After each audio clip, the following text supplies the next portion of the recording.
আসসালামু আলাইকুম রহমতুল্লাহ বরকাতু।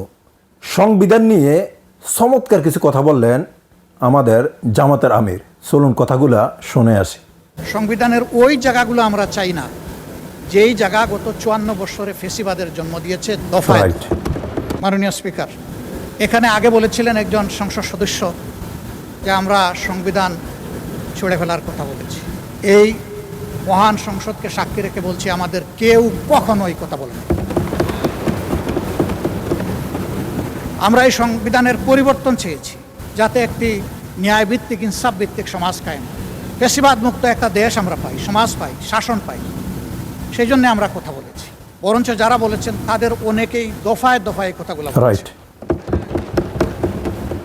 একজন সম্মানিত সদস্য আজকেও বলেছে, আমরা কিন্তু কখনো বলিনি আমরা সংবিধান বিরোধী নই। সংবিধানের ওই জায়গাগুলো আমরা চাই না যেই জায়গা গত 54 বছরে ফেসিবাদের জন্ম দিয়েছে দফায়। অবশ্যই ওই জায়গাগুলোর সংস্কার চাই আমরা। এরপরে বলা হচ্ছে আমরা জুলাই সনদের, মনে হচ্ছে যে আমরা মুখোমুখি হয়ে যাচ্ছি।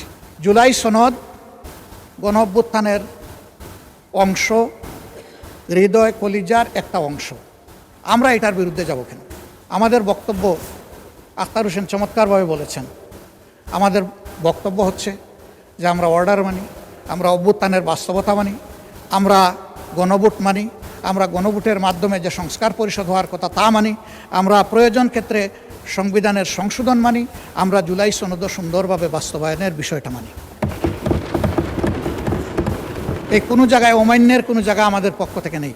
এখন যদি আমরা সবাই সব কিছু মানি, তাহলে যে মানার ভিত্তিতে আমরা 12 ফেব্রুয়ারির দুটো নির্বাচন করলাম, এর আগে তো আমরা কেউ বলি নাই যে আমরা সংসদ নির্বাচন মানি না অথবা আমরা গণভোট মানি না।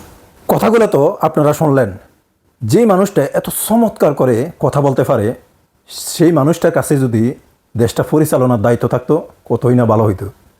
কথাগুলো আপনাদের কাছে কেমন লাগলো দয়া করে জানাবেন, আর ভিডিওটা বেশি বেশি করে শেয়ার করে দিবেন যাতে সত্যটা সবাই জানতে পারে।